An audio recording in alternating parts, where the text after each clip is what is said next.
The Louisiana Department of Education presents the Fall 2016 ESSA Listening Tour meeting held in New Orleans.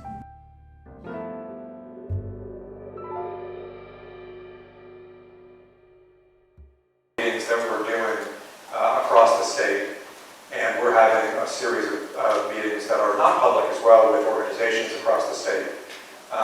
And in these meetings, we're just kind of dialoguing about what is really the year-long process of developing Louisiana's plan to comply with the new federal statute on education. There has not been an education statute passed in 15 years, so this is not a regular event. This is a once in a decade or every couple decade type process. And this is just part of the iteration of a new plan. We're going to get there. We're going to do dozens more meetings, and ultimately we'll get there for something submitted. The framing thought I would share for you in terms of timing is we want to have this process concluded such that by the time we come back for school in the 17-18 school year, there is a plan that's been approved by everybody who needs to approve it in place, so that we're not creating a new plan on in the middle of the school year for next year. So ideally by July of next year, this process for Louisiana is wrapped up. Okay? I keep doing this, Ben. I've gotten good over the years at acknowledging elected officials, but I keep forgetting that Ben Cleveland is an elected official. So we do have Orleans Parish School Board member-elect Ben Cleveland here as well. Okay, so I'm gonna launch in and talk, but I think given the size of today's group, please don't hesitate just to raise your hand, identify yourself, and ask questions or comments along the way. I will pause.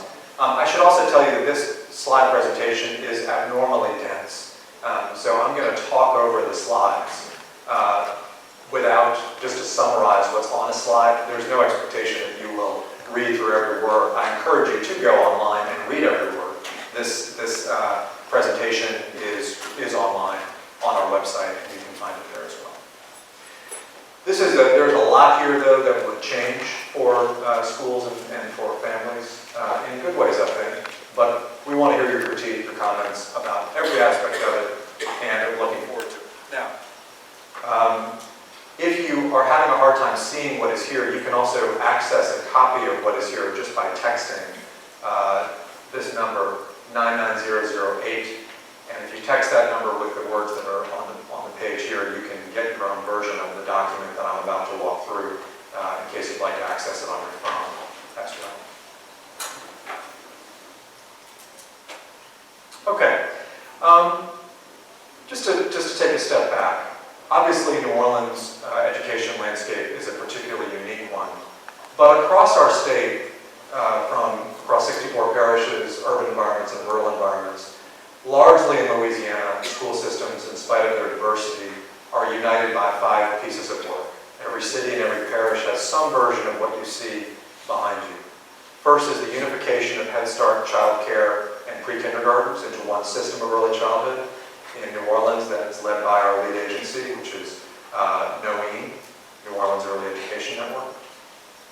Second, impacted is the shift in the adoption of college and career readiness standards, an aligned curriculum, an aligned series of assessment, and professional development. Third is a system where we're migrating toward preparing educators in the classroom through a full-year residency or through the replication of that process in alternative environments. And in New Orleans, there's a number of pilots that have begun that process. We've also begun to work directly, again, with institutions of higher learning, in particular Xavier, to begin developing that residency model in New Orleans. Fourth is a pathway to a funded post-secondary education for every graduate. We're the only state in the country that requires completion of financial aid forms in order to graduate from high school, which will be coming in a couple of years. Also, we have instituted a system where our 4-year college preparatory diploma is aligned with TOPS, and our other diploma pathway requires an industry-based credential and is aligned with TOPS Tech scholarships for community college. And finally, we have focused quite a lot of energy on intervening in struggling schools. And obviously in New Orleans, this has been a predominant theme with the Recovery School District. But in other cities, Baton Rouge, Jefferson Parish, Alexandria, Shreveport, there are transformation plans for historically struggling schools as well.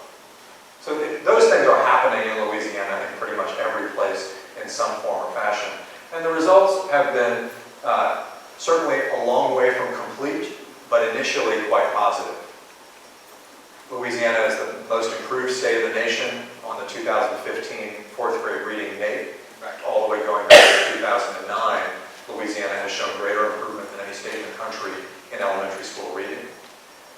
We're the second most improved state in the country in fourth grade math. We're the most improved state in the country over the last 3 years on the ACT, and we now rank in the top half of our region on the ACT. All kids, all in. Our graduation rate is at an all-time high, nearly 78%. And we made more progress than any state in the country other than Massachusetts in terms of the number of students, the percentage of our kids who earn an advanced placement credential upon graduating from high school. So there are good initial signs of progress that what's happening in New Orleans and what's happening across the state is moving things in the right direction. But the federal law doesn't really call on us to just kind of maintain the status quo. The federal law asks a very specific question. And it's important that we situate it in its historical context to get at what that question is.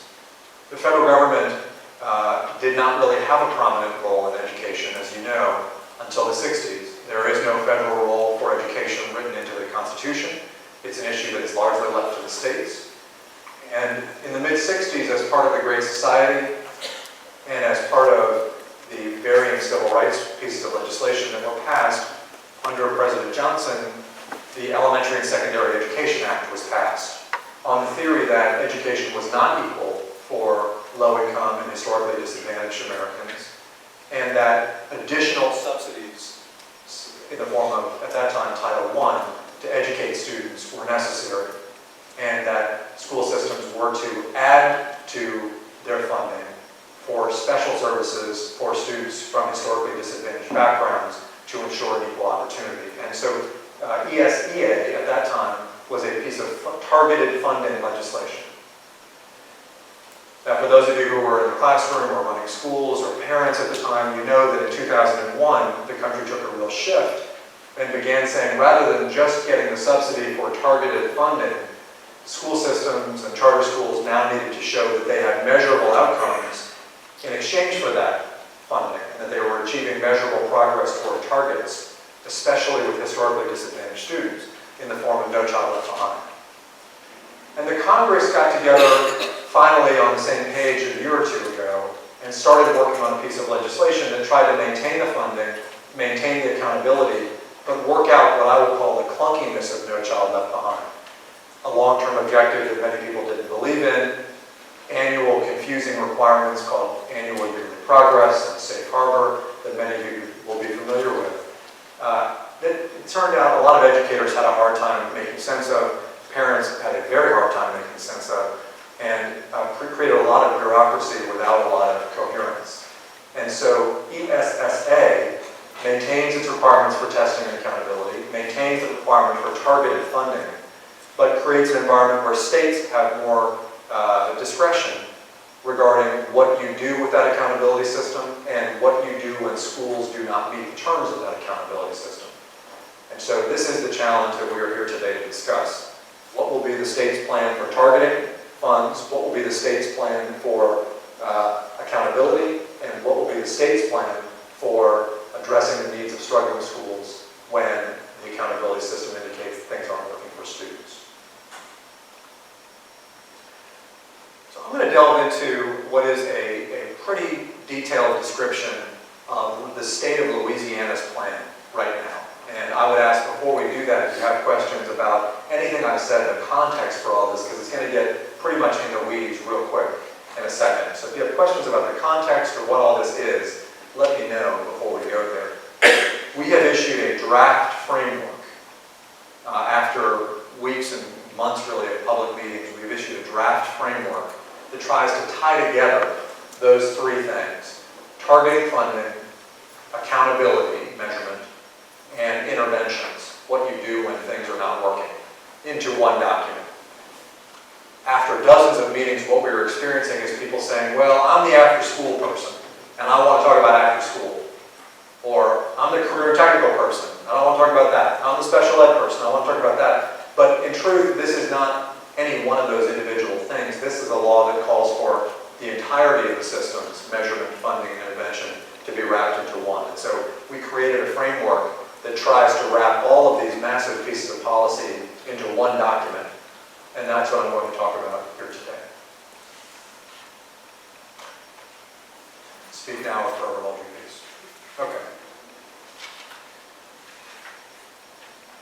The draft framework document is online. You can see it at louisianabelieves.com. It's on our ESSA page. It's about 10 pages long. And what it outlines are a series of challenges that the data and the public comment reveal exist very strongly still today in Louisiana. And they're primarily challenges around the rights of students. I'll walk through those in a second. And every time I walk through those challenges, you're going to see 5 things pop up that the state has proposed.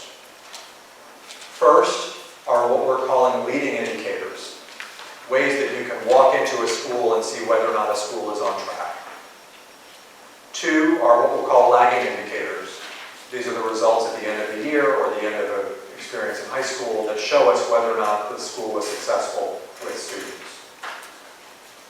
Third is how the state plans to support schools in getting those things done. The state does things like the statewide teacher leader initiative, the statewide curriculum frameworks, the adoption of standards, the improvement of assessments. Fourth are LEA plans. That includes charter schools. LEAs will have a responsibility to spend federal dollars, and in light of that spending, they will have to submit plans. And fifth, the role of families in all of this is important, I think, not to lose track of. So in every one of these challenge areas, I'm going to walk through that framework. Leading indicators, lagging indicators, that's your measurement. State and district planning, or LEA planning, and the role of the family. And so that will be the extent of this presentation today. You've probably already read that we are proposing, and Mickey sits on the Accountability Commission at the statewide level that's considering this. We are proposing that the leading and lagging indicators in our accountability system be modified. And that is probably the most discussed dimension of this plan so far in the media, and probably among others. This is the system as it exists today. And you can go online and see, but you'll see especially that elementary school pie is made up of one color. The way that we measure elementary schools today is how many students are at mastery, how many students are advanced, how many students are basic. The high school framework, there are moderate proposals for change, but in the middle and elementary school framework, there's a significant proposal for change. And you can see that here. I'm colorblind and couldn't begin to tell you what colors those actually are. I'm dead serious. But the lighter, more greenish looking color grows, and the darker, bluer color seems to shrink. Meaning that there's a piece of that pie now that is different under this draft framework from what it would be before. And that is that we are proposing to move toward an annual measurement of all students' progress relative to what a student should be expected to make that year. And candidly, I think that's a concept that has generally been supported in our discussions. That means that a student who is at advanced, we would be reporting on, given how well you would expect a student at advanced to do, did they grow that year? A student who is at unsatisfactory and really, really struggling, how much progress did they make that year? Which is a different thing from just saying, how many kids do you have at basic, how many kids do you have at mastery, how many kids do you have at advanced. And it probably means, for reasons I'll show you later, that there are some DNF schools that will actually demonstrate that they are making gains with kids who are coming in very, very low. And it probably means that there are some A-rated schools that are probably struggling to make gains, both with their struggling kids and with maybe even their more advanced kids. So it changes the mix around how you define quality. We've heard a lot of questions, as I'll discuss later, about should it be more than 25%, which is proposed here. We've heard a lot of people saying it should be less than 25%. It's very rare that somebody comes to me these days and says, yes, you nailed it, it should be 25%. If there's one thing in this process I've learned, it's whatever we say, it's definitely not right. The other area in we are proposing for there to be changes is in the spending side. And the federal government says that there shall be dollars that flow through the state directly to LEAs with very few restrictions. And oftentimes those funds end up being graded around specific jobs, so they pay people's specific positions, sometimes around sometimes specific programs get funded, but that is a matter of relatively broad discretion at the LEA level. The other way to do it is for the funding to be targeted, for the state to go to the LEA and to say, you get the money, but you must spend it in a specific way. And so one of the decisions in front of the state is, to what extent do you target Title I funding? To what extent do you just flow it through an unrestricted grant? Or relatively unrestricted. This is entirely too complicated a chart to walk through in this setting, but it is important if you run an LEA, if you run a school, to go see this chart, because it explains the current situation and the proposed future situation. Not vis-a-vis how many dollars you get.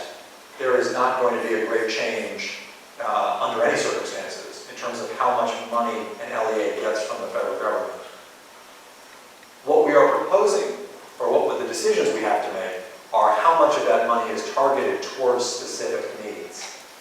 The Congress, for example, has said 7% of that money, of the statewide Title I money, must go to F-rated schools. So F-rated schools will, by definition, get more money than will the other schools. And that's, by the way, been the case in Louisiana for years. Many of you have gotten school improvement grant funds over the years if you're in the recovery school district. But that's an interesting point in New Orleans, because as schools have come out of that status in New Orleans, there are still a host of schools statewide that are in F status. And so those monies would ostensibly go to those schools. Also, there are decisions regarding other programs that Congress has said the state may target those funds, or it doesn't have to target those funds. And so we'll talk a little bit about that later. But I think that in terms of the way that this law works, the mechanics of it, the shifts that I'll be describing about the students' issues, largely will be impacted by these two things that I've described. A movement in the accountability system toward a growth measure, and a consideration in the funding system as to whether there should be funding that is targeted towards specific uses rather than block granted for broad use. People have questions, thoughts, comments about any of that before I jump into the challenges, and each of the challenges, these leading and lagging indicators, and district and state planning.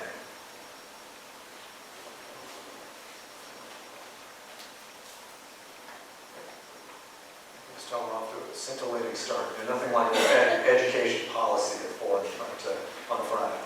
All right. So the challenges that the data show in our state are the following, and certainly this has been well reflected in public comment about this law. First, what is an A in our state? An A right now in our state is you get an 18 on the ACT, you get a high school diploma. Is that really how we want to define our benchmark for what an A rating is? Secondly, we have a lot of students that, as the state has raised expectations, students with disabilities, students growing up in poverty, students with English language needs, and we have an increased population meeting those criteria. We have a lot of students who are not rising with the rising standards, and the more challenging student standards today have revealed that we have gaps in performance that are wider than we understood before under the old LEAP and GLA system. Third, we have some very, very challenging issues of access for low-income students, for students of color. Access to the services that make for a well-rounded education are greatly diminished in our state, and that's something we'll talk about here today. Fourth, we have a lot of schools that are graduating very few students, that have very few students on level. And fifth, we're talking about all of this amidst a beleaguered teaching profession that is being more outcompeted by other industries today than at any point in modern history. And we'll talk about this competition for talent, this strain to retain talent, and how that affects low-income students in particular in this presentation. I'm just going to start basically sharing ideas about how we can use this law to solve those challenges. And you should at any time stop me, ask questions, because I'm going to get very specific at this point in time.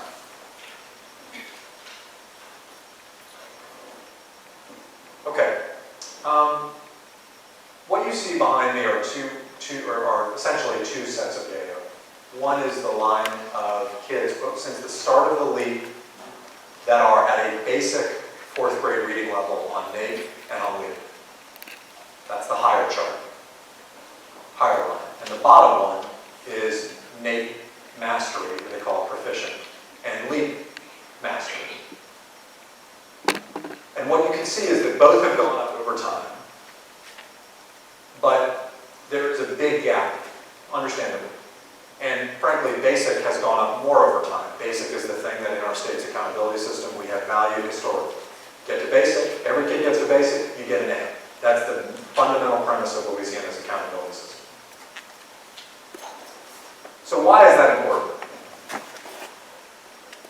This is the chart for last year's high school graduates through last year's college graduates. And what it shows you is that more kids than ever before, almost 40,000 graduate high school annually in Louisiana. Go to the next bar, 56% of those kids go on to an institution of 2 or 4 year learning. Go to the next bar, a good number of those kids need to repeat high school coursework when they go. And whether this is Delgado, whether it's UNO, a good number of kids who go on to 2 or 4 year colleges actually do so needing to repeat high school coursework. And then in the last bar, you see the number of kids who actually end up graduating from college. We have a 78% high school graduation rate. We have a 29% of our population that has a 2 or a 4 year degree. And that's in spite of most high school graduates going to college. When you look at the data long term, what you see is that these kids in orange, not surprisingly, are very likely to graduate from college. And the kids who are blue but not orange are much less likely.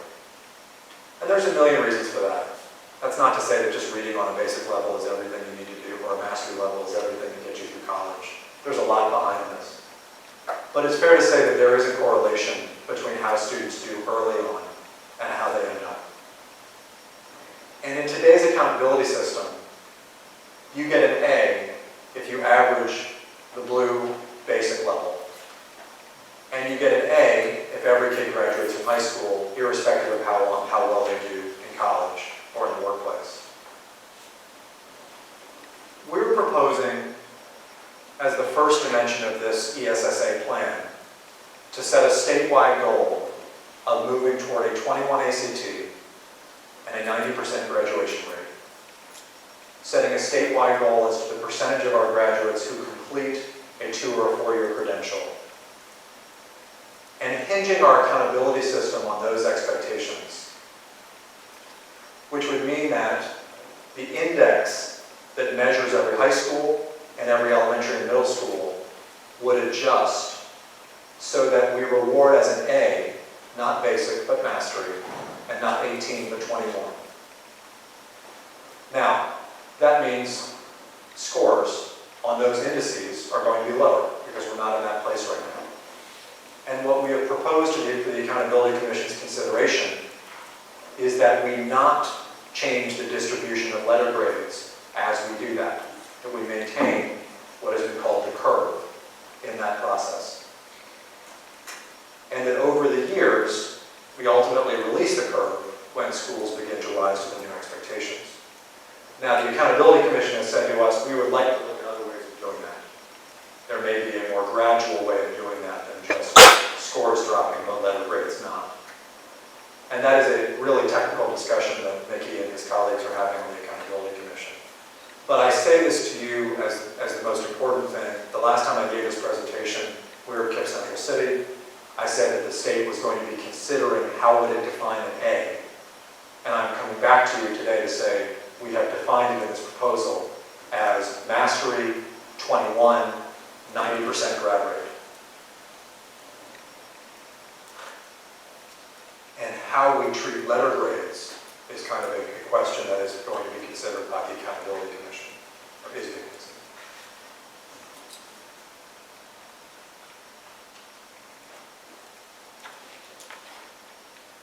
This is really interesting. I'm sorry, yes, please. John, in that last line, you had something. Just for the record. Thank you, John. Return that. Are we on? Yes. On that last slide there where you have state support, you refer to something as a series of checkup tests. Yeah. Is this something that we would see developed in the same manner that one time we had Eagle used as a bank assessment evaluation questions, or is there a vision of something very different? Yeah, there's a vision of, thank you for that. I didn't get into a lot of the details here, but the one thing we hear a lot about is there's too much testing. And I agree with that, provided that we don't diminish the importance of testing. Our theory has been that, yes, there are especially places within high school and elementary school testing that we can change to keep testing lean at the state level. First, we can confine testing to 2% of all instructional minutes in a given year. That should be an explicit commitment in this law. State testing should never exceed 2% of instructional minutes. Secondly, we can ensure that it's all done within a 1-week period, not through multiple windows on the week. But we also believe that there are many tests that are administered locally, whether they're teacher created, whether they're CMO and district created, whether they're vendor created, which is more often than not kind of what we're focused on, that are not aligned with the summative measurement that the state administers. And the state has had instruments over the years, and Louisiana has been largely ahead of the curve on this for states through EAGLE, that are test creation instruments, essentially. What we're proposing is actually a more robust series of formative assessments that teachers could use to align their diagnostic and their benchmarking over the course of the year, their periodics over the course of the year, with the standards and with the summative. So these would be full forms, not just EAGLE, but full forms that LEAs could use, ostensibly in place of what we see in many cases now are batteries of assessments, mishmashes, that teachers use to get some information, but the information is not aligned oftentimes with what they get at the end of the year. So yes, we have that in our contract, and we're pursuing it with our money. So again, if you'll let me continue just a moment, and I'm very excited about what's happening with Title I, II, IV kinds of monies. And I know much of the guidance that's come out of the USED so far has been non-binding. I mean, simply that. But it does seem to indicate that there are title funds, like Title I, that can be used to actually generate some of that kind of support for the districts and the LEAs, correct? That's true. And we will spend some Title I money on testing. There's also Title VI, which the states can spend on assessment. Yes, please. If you could also just identify yourself. Dawn Roche from Livingston Parish. With reducing the testing, the amount of time spent, but in the new social studies assessment, 225 minutes for 5th grade up is allocated for social studies assessment alone, which exceeds the time allotted for ELA and math. So how is that assessment in alignment with reducing the testing time? Well, overall, we reduced testing time by 38% over the last couple of years since the original PARC assessment was administered. We're going to keep to that. We're going to keep it within 1 week. But the battery of tests for elementary and middle school students on the LEAD is going to be those 4 areas. It's going to be the core 4 subjects. And you shouldn't expect an expansion of that, but it is a writing-intensive test. We've broken it down into more individual chunks so that you can administer it as you best see fit locally. But it is a writing-intensive test. One thing I think is a misconception about the social studies test is it is a test of ELA skills not having to do with social studies. And I differ with that. We've intentionally put below-level texts on that assessment so that we can actually test social studies knowledge and skills. But you're right. It's a writing-intensive test. It's not a reduced test in terms of minutes allotted over the previous version of the LEAD. I will close by saying this. So I guess that's your question. You're right. I hope that we're making it as easy to administer as we can, but we think that response to text is important. The one thing I would say is there is a movement afoot to reduce or eliminate the testing of history in our state. And I have sympathy for the concern, which is that under the law, it's not required that we test social studies.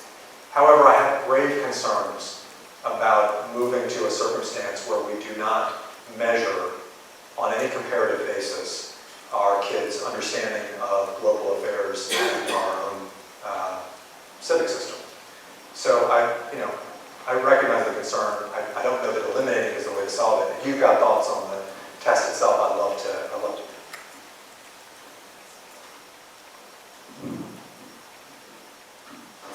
When I look at the total number of minutes allocated, regardless of how you subject test week, when you look at younger children, especially those in 3rd grade, who have already been through intensive reading and writing assessments already, and I do agree, we need to continue to assess those standards, and there needs to be a strong literacy connection within science and social studies. That's what makes the world go round. You have to be literate in all areas. Children are tired at the end of ELA and math. Then we're going to ask them over a period of a day and a half or however long the school says at their test schedule to continue to read deeply for understanding and demonstrate mastery in their content area after being so fatigued. I just see what our children do and their fatigue level. And it's, to me, my opinion is kind of contradictory to the purpose and the intent to have such depth of reading assessed over so many minutes for children that age. Yeah, that's fair. And I mean, I understand the concern. And one of the proposals has been test social studies or test science, but don't do it in grades 3 and 4, which we're listening to. I can hear that. I think the flip side concern is if you don't measure science and social studies in 3rd and 4th grade, for an elementary school, for the most part, you're basically saying we're rating the quality of this entire school on what in some cases are just homeroom teachers teaching ELA and math. That doesn't give me a great feeling either. So I don't know exactly how to reconcile the tension other than to have an online test, open up the testing window for a longer period of time, and try to ask school systems to administer it in a way that gives kids as much of a break as possible. But I understand the concern, and I will bring it back. We can talk about it after the session. Yeah, please. Oh, okay, great. Thank you. Yeah.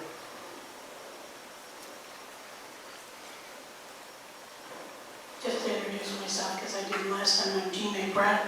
I am with the Louisiana Association of Teachers of Mathematics and the Louisiana Science Teachers Association.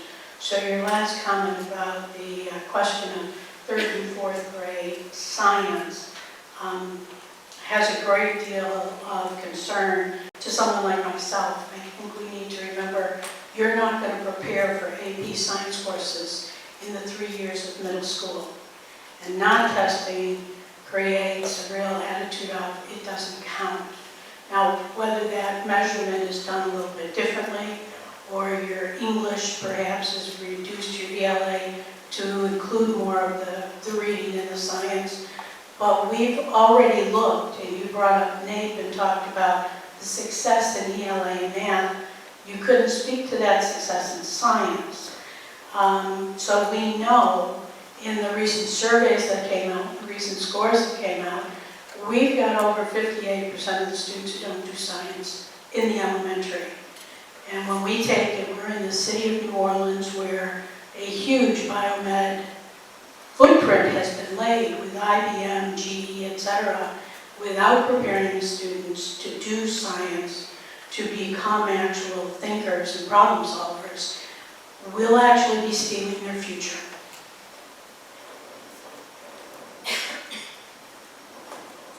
Well said.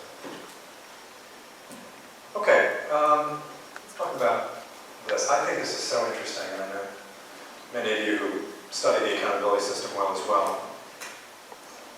As you know, the system already uses a measurement of setting targets for students. I know there's some of you out there laughing at me.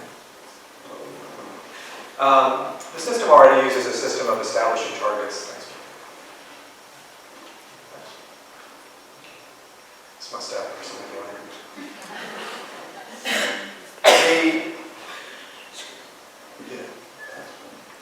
The system establishes targets for every student based on prior performance. And last year, A-rated schools, in A-rated schools, 60% of the time, kids hit that target. Struggling students. So A-rated schools actually are outperforming D or B, C, D, and F-rated schools when it comes to struggling students on the whole, which I thought was an interesting finding. However, if you look at the range within A schools, there is extraordinary variation in terms of whether A schools actually are doing well with struggling students or not. So look at the A chart, not 60%, but 37% and 92%. There are A-rated schools where in 92% of the cases, a struggling non-proficient student, not even a student in basic, is hitting his or her target, meaning 9 times out of 10, they are exceeding the growth you would expect that student to make. That's an A school in the truest sense of the word. On the other hand, there are A-rated thinking. There are A-rated schools where only 37% of the time are they exceeding the target that you would expect that child to make. And so you kind of have this question of, how could you have an A-rated school where, on such a limited basis, low or struggling students are actually meeting the mark? And you see that that range goes down, and it's true in every single grade level. There are F-rated schools where more than half the time, struggling students are exceeding the expectation. So there's a question.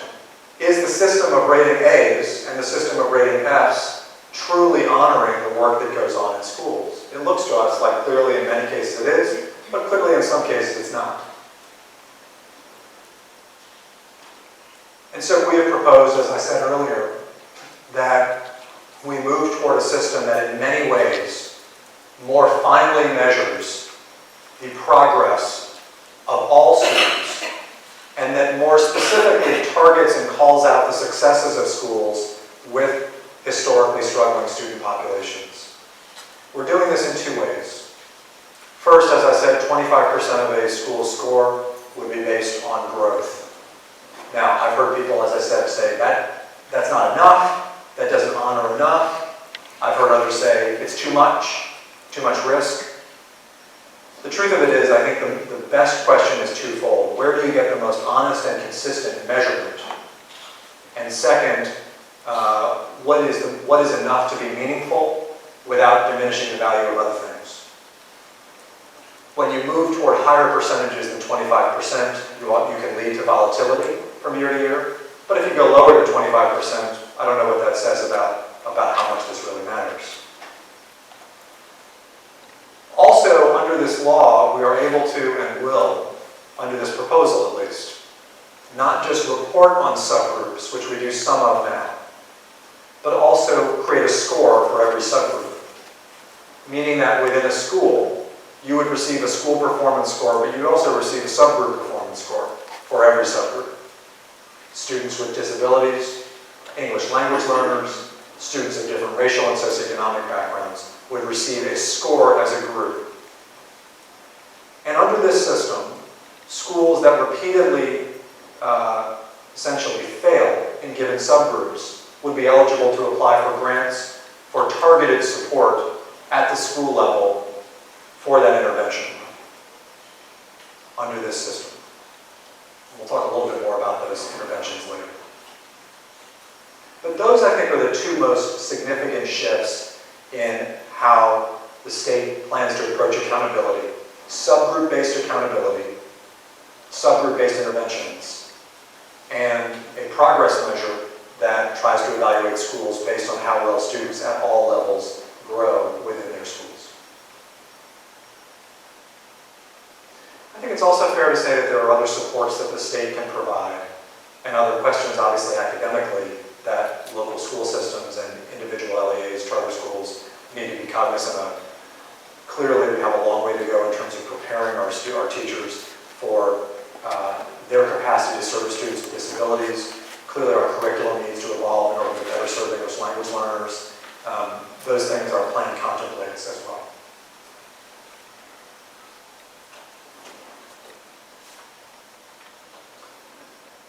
I keep coming across these statistics that I find really, really interesting about access. And I credit the Obama administration for starting to focus on issues of access in recent years as much as on issues of performance. I came across one yesterday that I thought was interesting. Hear this. 51% of high school students in Louisiana attend a school that offers early college courses. 49% do not. But when you shift that to low-income kids, which is the majority of Louisiana's kids, 65% of middle and upper-income kids attend those schools.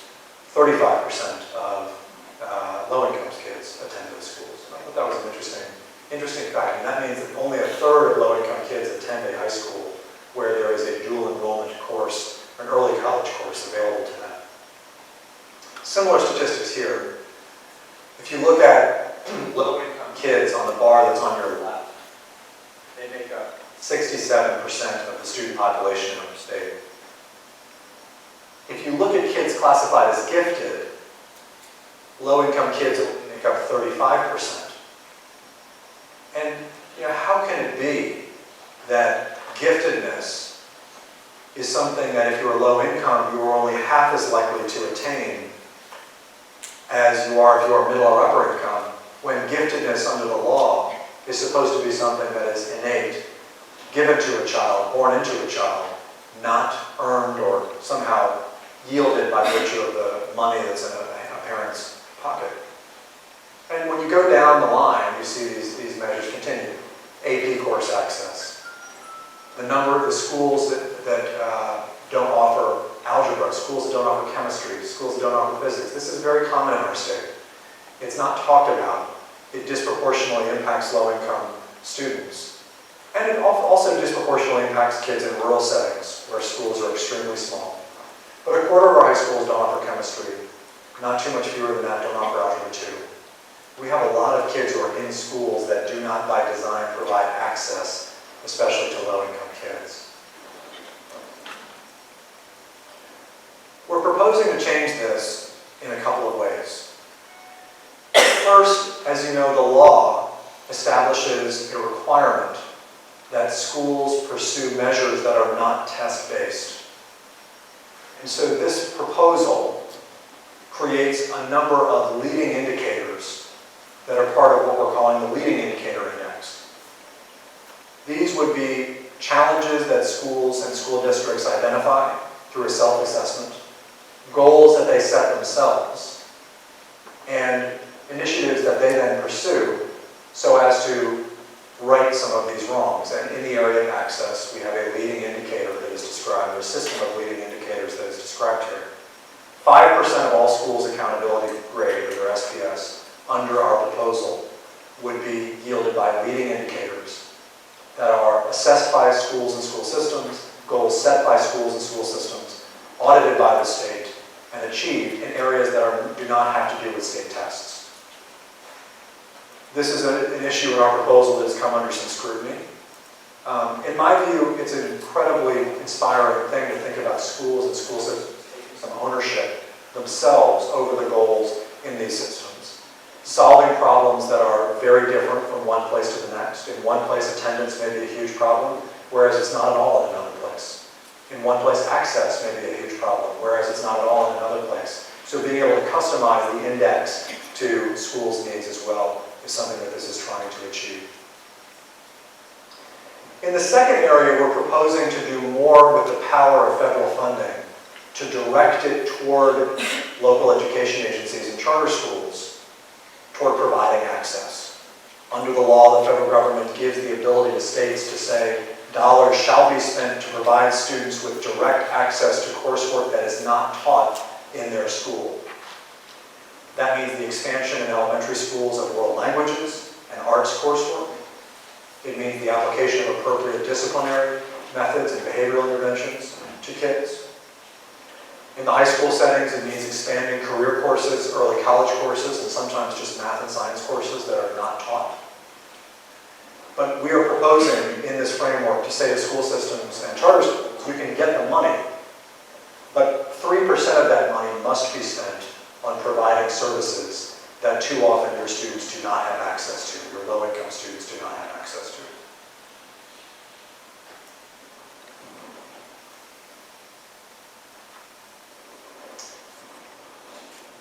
This is an interesting chart.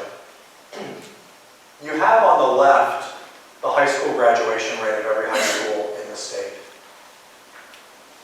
That's the y-axis. The x-axis is the rate of low-income student status in a given school. So the schools to your far, far right are the poorest student bodies in the state.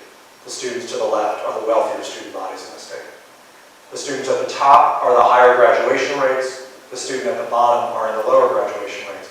I'm not a social scientist, but you can see a level of correlation between income status and graduation rate. You can especially see it with wealthier students. You see in that range of 25% low income or 50% low income. And these are schools that have a large number of middle income kids. There's a tight correlation. You have high graduation rates in those schools.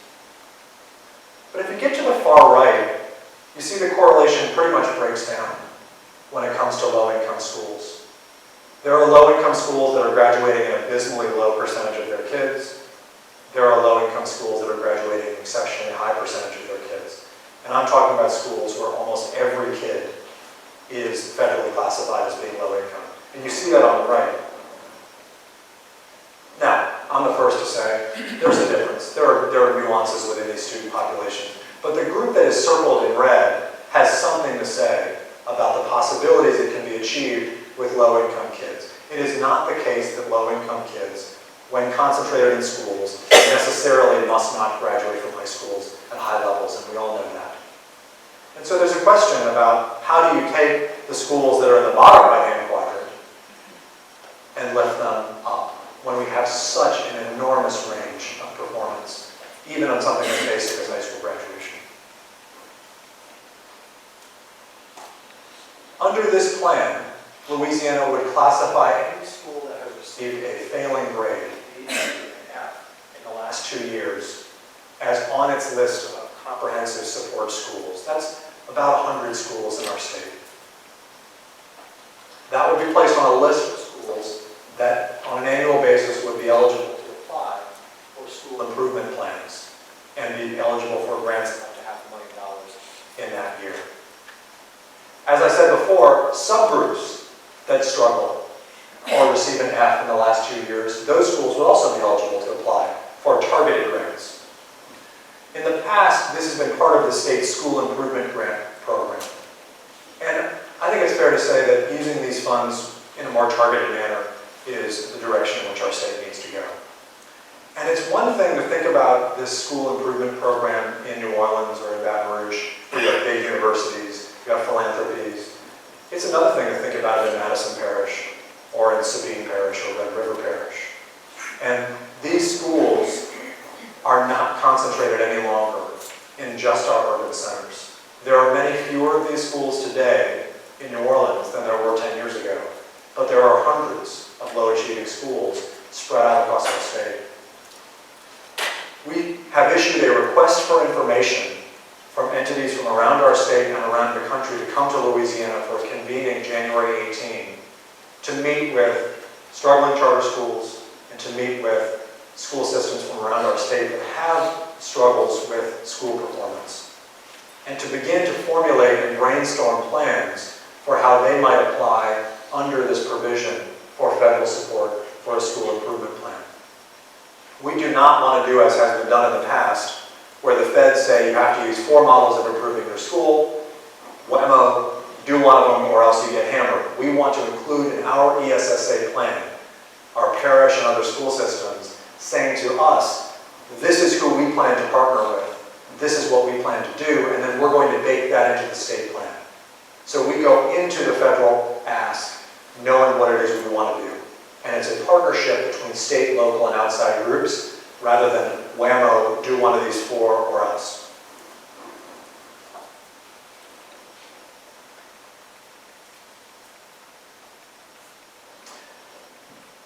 Finally, we know that we have challenges in doing all of this with teacher shortages, with teacher retention issues that need to be resolved. These are not new issues, but they're particularly exacerbated the more aggressive private and other institutions are about compensating compensating those who graduate with bachelor's degrees in exorbitant ways, and the more education funding remains flat and can't keep up with that curve. And so when you look at the data nationally and in Louisiana, salaries for other professions that require a bachelor's degree are increasing at a much, much more rapid clip than are the compensation, especially non-retirement compensation that teachers receive. And it should be no surprise that especially in STEM fields for students with disabilities and English language needs, we struggle mightily to staff. That falls on the shoulders of low-income kids who are in schools to which teachers who have to pick are too often not attracted. And all of a sudden we have a rotating cast of underqualified educators in rural and low-income environments. Not new to anybody, but this is a challenge we must confront.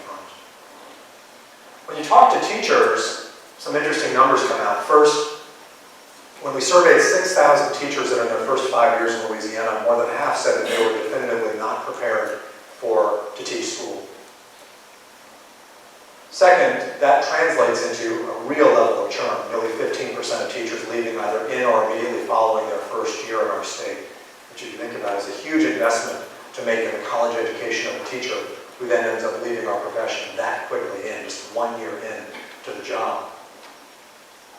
And so what ends up happening? Well, in low-income communities, you have an exceedingly high amount of teachers assigned who are not assigned in their content area, forgetting about just being in a certification, not even in a content area where they have background.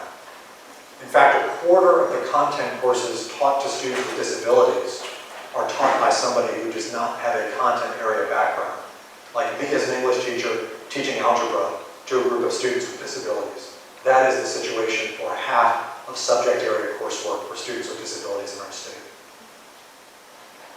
A new Title II plan gives us a chance to at least reconceive of this and how we can begin to change that. We are proposing to start at the beginning of the pipeline and to target fund residencies and mentorships around the state so that teachers coming into the profession come in with a partnership between institutions of higher learning and the school system, so that we are attracting people by actually paying teachers while they're in college to come into our schools and work as full-time educators, and we are additionally paying mentor educators to tutor and oversee those professionals. We think that our best shot at competing is to professionalize what we do in the way that lawyers are summer associates, in the way that doctors and nurses are residents, to actually bring people into the classroom and validate their effectiveness prior to them becoming full-time licensed teachers. We're also planning to create a performance framework not just for institutions of higher learning, but for alternative providers. We know that our alt-cert programs have wide variety in terms of quality, and we want to make sure that the accountabilities that we provide to our institutions of higher learning are also provided to them.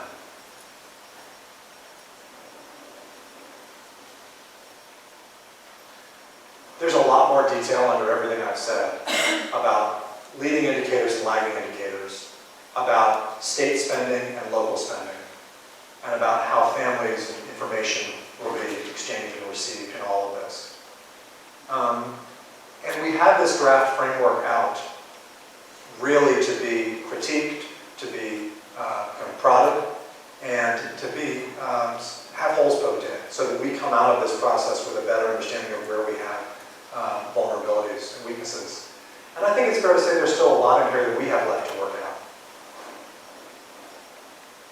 We're going through a series of forums. I'm very grateful to Mickey for serving on the Accountability Commission, which is mentioned here. But we're also presenting in public forums at the superintendent's meetings, the special education meetings, the non-public school meetings. We'll be in Opelousas on Monday, if you happen to be in town, we'll be there, having the same meeting. And we're going to keep iterating on this. We'll probably put out another draft in December, and then we'll go back to the drawing board. Our hope is to submit a plan in 2017 to the federal government in time that they can approve it, so that we don't have the discussion about this issue in the middle of next school year, but by the time the school year starts, they have approved Louisiana's plan. And so here you see the timeline kind of leading up, and in the spring and summer, we will ultimately submit our submission to the federal government. I must have said something to provoke some thoughts about some issues from somebody, so Kate, why don't we start with you?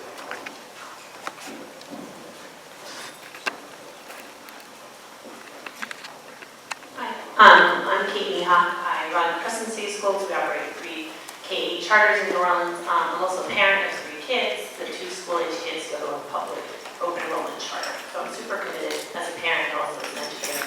I have a couple of things I wanted to comment on.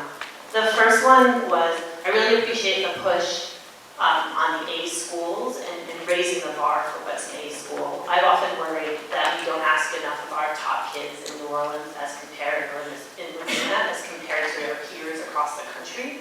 And I think we've seen that when we ask more of our master and advanced kids, they will do more. And so I'm really excited that the state is trying to raise that bar.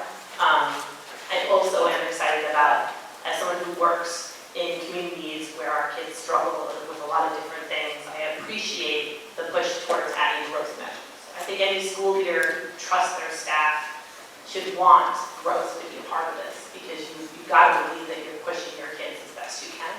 I hope that we put emphasis on pushing all kids, right? That's just important to push your unsat kids to AB as it is to push your masters to advanced. I hope that that continues, that all kids, because your A schools should do that for all kids. I am a little bit concerned, or I want to make sure we're thinking about volatility in scores. It definitely affects charters the most, because certain years you don't get a great score, you might lose your school. So I don't want a model where you could be an A school one year and a C school or a D school the next, just based on that. So as we do these models, and I'm hoping that we can see some, because that's what my school leaders keep asking. Like, it'd be great to see what my scores would look like under these. So I think that's coming maybe in December. So as we think about these models, trying to make them have some volatility, but not just wild swings, because I think that will make people not have faith in the process.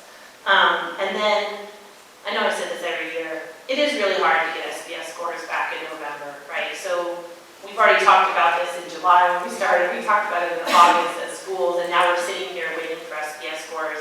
And so as that continues, I wonder about this old leading indicators. I don't want to be making goals with my schools in November, December, and January for a school year that feels half over.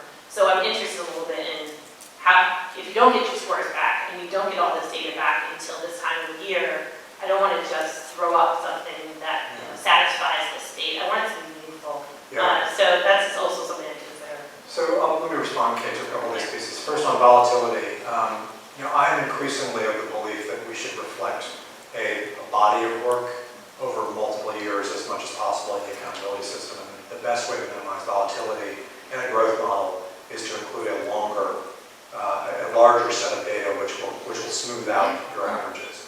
So whether it's 2 years, whether it's 3 years, what have you, I'm increasingly coming to that conclusion myself. That being said, we need to get comfortable with the idea that growth, especially with low performers, oftentimes will be that you just perform low, which sets a low expectation for kids, and that yields sometimes exceeding expectations to an exaggerated extent. And so I think we can minimize it. We're going to work to minimize it. But the more you weight the growth measure in the SBS, and the fewer years of data you get, the more volatile it is. On the other hand, the more you add multiple years of data, the less differentiation you get, and the less you feel the kind of acuteness of this year we better see growth, because you're still tied to 2 years ago's growth. So that's a debate that I know, many of you guys have really gotten into. Probably we don't even want to revisit it right now, but that is the case. On the timing, and this is something, for those of you in Livingston or Orleans or wherever you are, this is an important question, because there are variables that school systems advocate for that hurt the timing of SPS that we need to get into a little bit. And the superintendents for our local school systems have asked me to revisit this issue, and we're going to. It's worth thinking, by the way, this year that the state agencies were wiped out for a month this year, and that has had a problem with bumping back a couple weeks on SPS. So that's one thing. But there's two shifts that are important. Three things. First, a more writing-intensive test means more human scoring. More human scoring means more time. And that's one reason why assessment results in Louisiana have been bumped back to July from June and late May where they were before. But even if you take that off the table, there are questions about why is it at an October deadline rather than earlier. One is we have moved the testing window for paper-based testing and for online testing back so as to provide schools with a lot more time that's pre-test than time that's post-test. And we did that first because we think it's intuitive, but also because schools were requesting it. They were saying, you know, you're putting this heat on us to do well on the test, give us more time before the test, and a week prior to the test matters. So we bumped it back significantly. Secondly, school systems don't like having staff employed, and I understand why, but to do data certification over the summer. So you're talking about literally a month and a half where the process of aggregating the scores is dormant. And I think one thing that we should consider as a state is if you need to, your staff, and I know this is a painful process, but needs to validate the data. You need to validate, and you should want to validate, that this kid is on your roster, and that is who this kid is. Somebody needs to be there after the test was scored to do that. And we take June and July off and don't come back until central office staff come back in August. That's not the way it is in other states necessarily. It's just a custom that we have had here. If we want to figure out a way to get results out faster, the easiest thing to do would be to have just local staff on board with someone to do it. That's not to make excuses. We are considering proposals from the superintendents to bump the testing window up because people, like I assume you're saying, Kate, want to come back to school with scores in hand. But there is a trade-off there. And honestly, the fastest way to do it would be to do data certification over the summers. That sounds like a good idea. Well, honestly, if people are interested in it, I mean, I think it's a big shift for school boards. So if people are interested in it, they should say that. Because I think it is, you know, the expectation of a lot of the district test coordinators and data analysts in the school board offices that they don't work those months. And so, you know, we can work on that, but that's something where I would appreciate you all coming to the commission, Nikki, and saying that.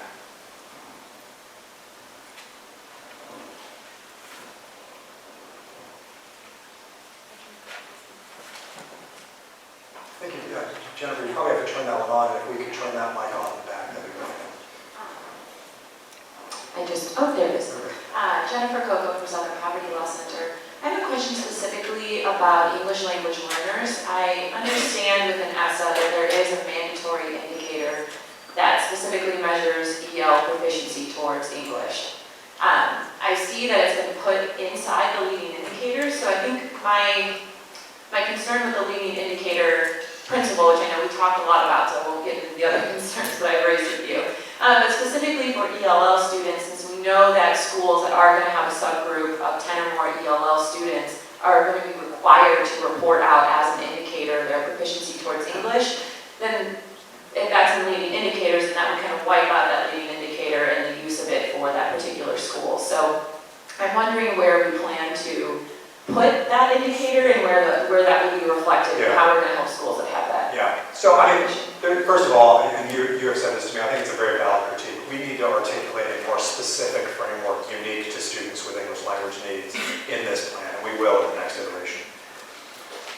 You know, a couple of thoughts. One, and nobody has more experience with this than the people at Esperanza, but one is that you know, being classified as an English language learner is supposed to be a continuum of services that ends at a certain period of time. And the same is true, by the way, for being classified with a disability under IDEA.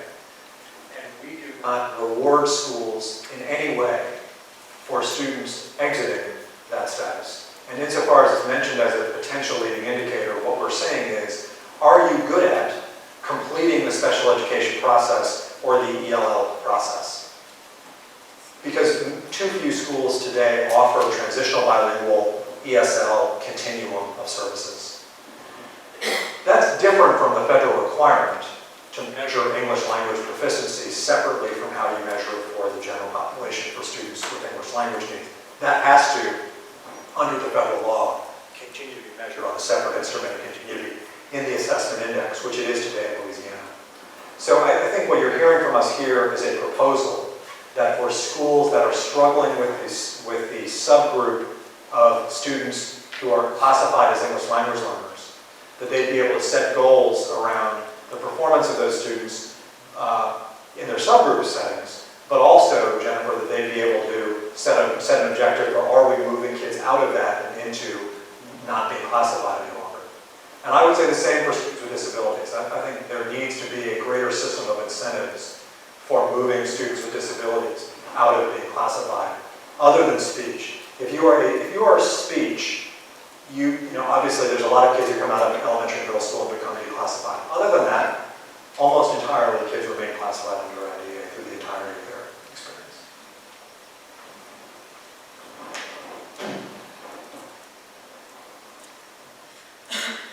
Good morning. Morning. Gerald Williams, curriculum specialist with Inspiring Charter Schools. Just wanted to comment on, I really appreciate the work that the committee is putting forth around the framework and making sure that all students, right, are demonstrating growth, not only students who are, you know, at the unset achievement level, but also really pushing students who are mastery basic and moving those students beyond that. My question is this, is how will the subgroup SPS score impact the overall school score? Yeah. In the sense that, you know, if I'm in A school and I'm consistently failing certain subgroups, is that realistic or even possible? Or even on the other side is that, you know, I'm really doing well with my subgroups, but I can't seem to break beyond that D overall SPS score. Can you speak to that a little bit? Yeah, that's a great question. We did not articulate a specific answer to two questions that you're raising in this document. One is, I believe, Jennifer, you mentioned, what is the N size for constituting a subgroup in the first place? You know, a more civil rights perspective might say we need a small N size so that every subgroup is captured. A more kind of, you know, coherence perspective might say, how could you measure an entire school based on 11 kids? You know, and that's a legitimate perspective too, especially given that, to your second question, the law amps up the requirements for subgroups. You know, I was on a radio interview this morning, so people said, accountability is out the window. The accountability is ramped up in this law, in that it says, to your question, your subgroup scores must impact your summative grade. Meaning, for most states, they don't have a summative rating right now, we do. But for us, where the summative rating is so important, now the law says your subgroup must in some way affect that. I'll give you an example. In Massachusetts, their district scoring system is done that they receive the grade of the lowest performing school in their district. So, on the extreme, you could conceive of a system where your school's grade is the grade of your lowest performing subgroup. That would be an extreme version of that. You could create a rule that says you cannot be more than 2 grades above your lowest performing subgroup. You cannot be more than 3 grades above your lowest performing subgroup. If your subgroup fails for 2 years, you cannot be an A. You know, you can create any of those rules. We have not created it. I think what we're trying to figure out internally is what's the balance between, yeah, you know, that's a problem. You can't be an A school and have none of your English language learners ever achieving proficiency. On the other hand, should you be grading a school of 1,000 kids based on 12 kids who are classified as homeless, which is a new subgroup under this law? Yeah, so that's the balance that we're trying to strike. And I think any input would be really, really welcomed, because I think this is a very tricky part of this law.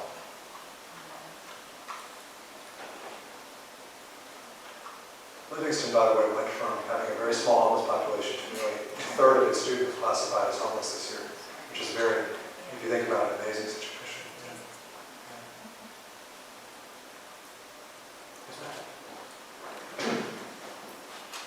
Good morning, everyone.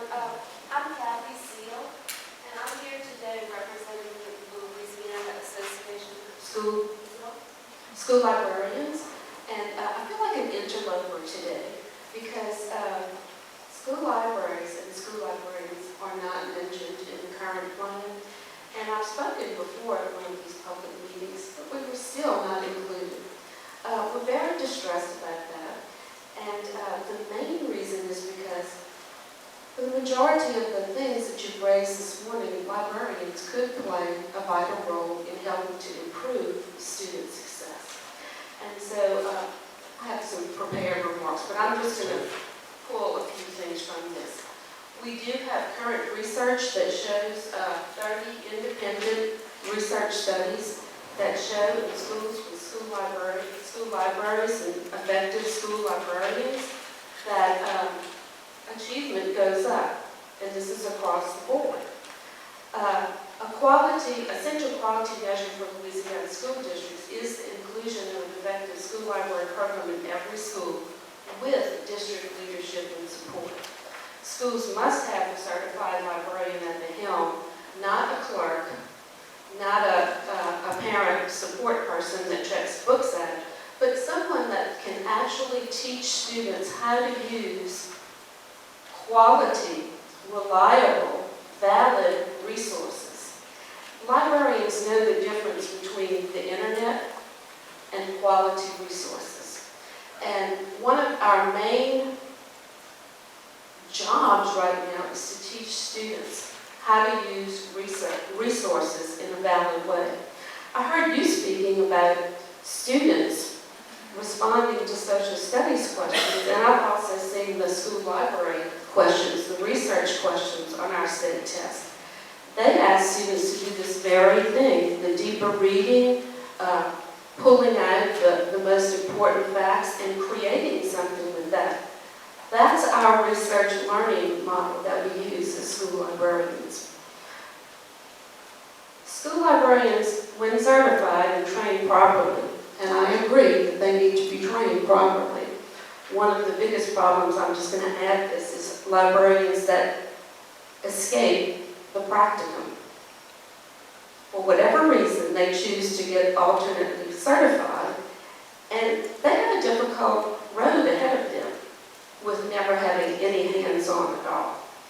But we do bridge the digital and socioeconomic divides by partnering to increase teacher capacity for equitable, personalized learning environments with a wide variety of resources, and especially today. I guess some of our Pollyanna types like me thought that technology education would go away. But it becomes more important because things change every 2 or 3 years. I retired 2 years ago. I'm so out of the loop because I'm not challenged every day to have to know about all these new resources and so on.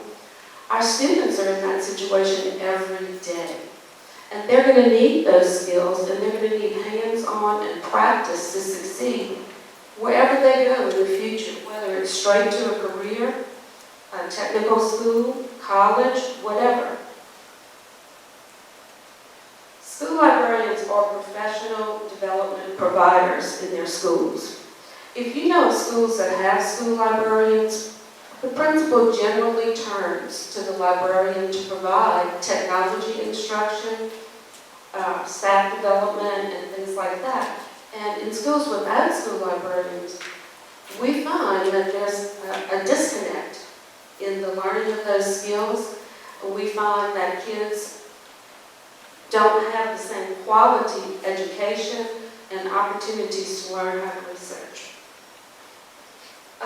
Based on research and based on the things that I saw in the different titles in ESSA, I really think that school libraries and librarians should be included. But one thing that came to my mind was, some of you may have been around long enough to remember when the state legislature, not the Department of Education, but the state legislature, provided online resources for K-12 education in the state of Louisiana, meaning that every student, from homeschoolers all the way through,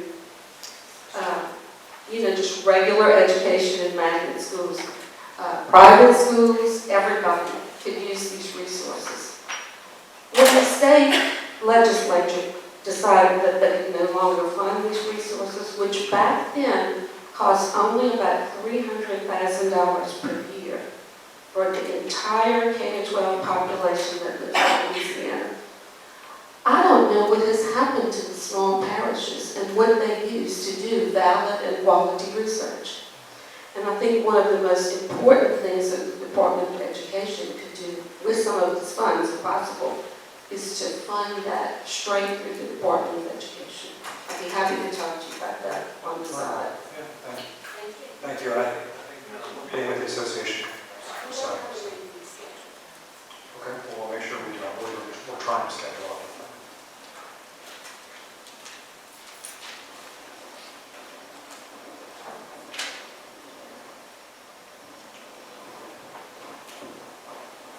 Florentina Stagers with Equity in All Places. As this plan has moved forward in the process and we have discussed the leading indicators, I'm curious then if the leading indicators framework were to move forward as it is, what sort of measures or incentives you're thinking about putting in place to sort of incentivize school districts to choose the harder to tackle problems that they may have, even for instance, come out in opposition to, sort of seemingly refuse to see or acknowledge within their school systems, or just have sort of different ideas about how to handle them. What would be an example of that? School climate and school discipline, for instance. There was House Bill 1159, which was sort of giving school districts the ability to come up with their own plans on how to address school discipline. And so districts came out in opposition to that issue. Yeah, well, I mean, actually, in the accountability system that we proposed, there's a discussion of two things. First is the ability to self-assess and set objectives around measurable reduction out of school and exclusionary disciplinary methods in this framework. And secondly, we mentioned that part of the supports of that we hope will come out of the task force that was convened under Senator Donahue's legislation from last year regarding disciplinary and behavioral interventions. So, our hope is that knowing that it's been hard to get leverage around how we enact statewide, locally driven reform regarding appropriate behavioral interventions, our approach here has been to say, let's measure it, let's self-assess in every district, let's give the data, we have the data, and let's actually allow districts to set targets and to go pursue targets to improve that. And that's explicitly within our leading indicators. Now, we haven't yet arrived at, so what would specifically the measure be and all those things, we need to put meat on those bones.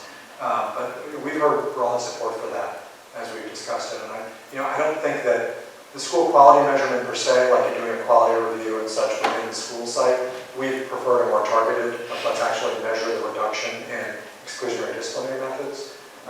But we're open to different iterations of this.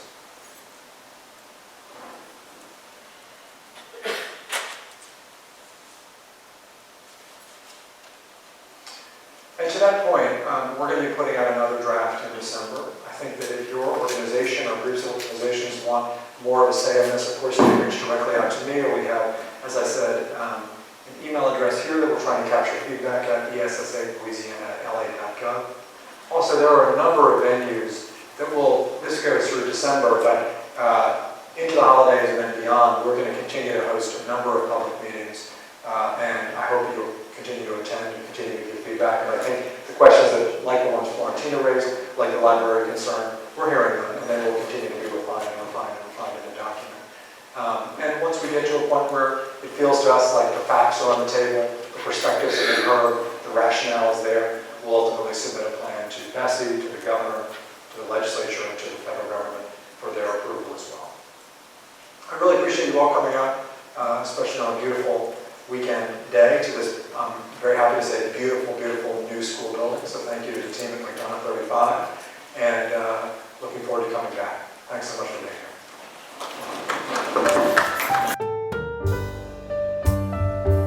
This has been a presentation of the Louisiana Department of Education and is copyright 2016, all rights reserved. For more information or to contact the Louisiana Department of Education, on the web go to www.louisianabelieves.com or call 1-877-453-2721.